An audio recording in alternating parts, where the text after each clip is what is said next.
first got me started is getting in a huge argument with my best friend at school about global warming. He was saying Al Gore is a psycho, it's all a hoax, and all this stuff. And since that's what really got me started in doing all this, I just decided I needed to learn more about it so I could argue with him. And that's what caused me to start to give presentations and stuff. But I really haven't run into much skepticism since then. I think kids naturally have this feeling inside of them that something is going on. They can feel that there's a crisis.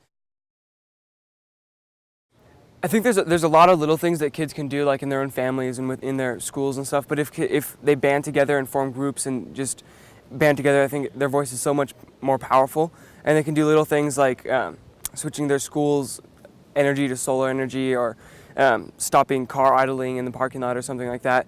But those are just little things, and they can even go bigger by going to congressmen and senators and demanding that they make choices that benefit our future. And so that's something that seems to be really powerful that kids can do. And also, I have a Declaration of Independence from fossil fuels, and it states that we, the youth of America, no longer want to be governed by the fossil fuel industry. And we're going to be getting over 350,000 signatures, and that's something really concrete and easy for kids to do, because they can just sign their name and make their voice heard in this movement. Before I got started and before I saw An Inconvenient Truth, which sparked everything, I knew nothing about global warming. We weren't a green family. We didn't really care about it at all. But after I saw it, it completely changed. Now our whole life is consumed by it. We just live climate change in everything we do. Since then, we got rid of our SUV. We're talking to our landlord about getting a solar water heater installed.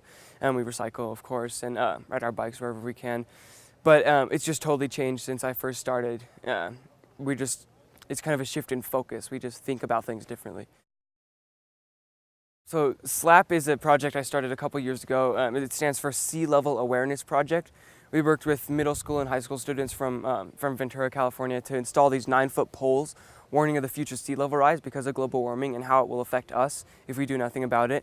Because in Ventura, we'd lose like the waste treatment center, the power generating station, all of our beaches, whole communities. And it's an issue that our whole city needs to be involved in because we can't survive without the waste treatment center or the power generating station. But there's also a line at the top of the pole saying you will be underwater right here.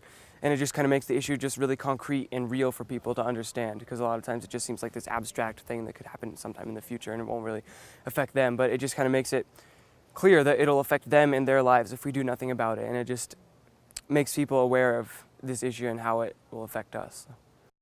I think I would tell them that even if you don't care about this issue for yourselves, even if it's not the best for your own profit margins or your own political agenda or anything like that, every congressman and senator has children and grandchildren. And even if they're still thinking about their own personal issues, they can at least think about their children. And they're always open to thinking about about how the decisions they're making impact the future generations and their children and grandchildren. Because it's not a political issue, it's an issue of survival of their loved ones. I think what scares me the most is that if we don't take action now, and if we wait for even 5 more years, it's going to be too late. And we might be able to slow down it a little bit, but it's going to be too late to slow this down enough to have a livable planet for my children. And I sometimes feel scared for my future and just scared about what might happen if humanity doesn't take action now and take this issue seriously as something that needs to be solved now. But I think there's 3 things that could happen when people learn about this. They could either go into denial and just try to pretend it's not real, or they could despair, which is just like there's no hope, there's nothing we can do about it. And then the third thing is just do something and just go straight to action and doing something about it. And I think that's what I started doing when I first saw An Inconvenient Truth. I knew I needed to educate my peers about this issue, so I started giving presentations and it grew from there. So we have this huge opportunity to change it, and we still have the chance. We can't wait any longer to take these actions and take the action we need to take, and we still have this chance to save the planet and to slow down global warming enough for us to have a livable planet for our children and grandchildren.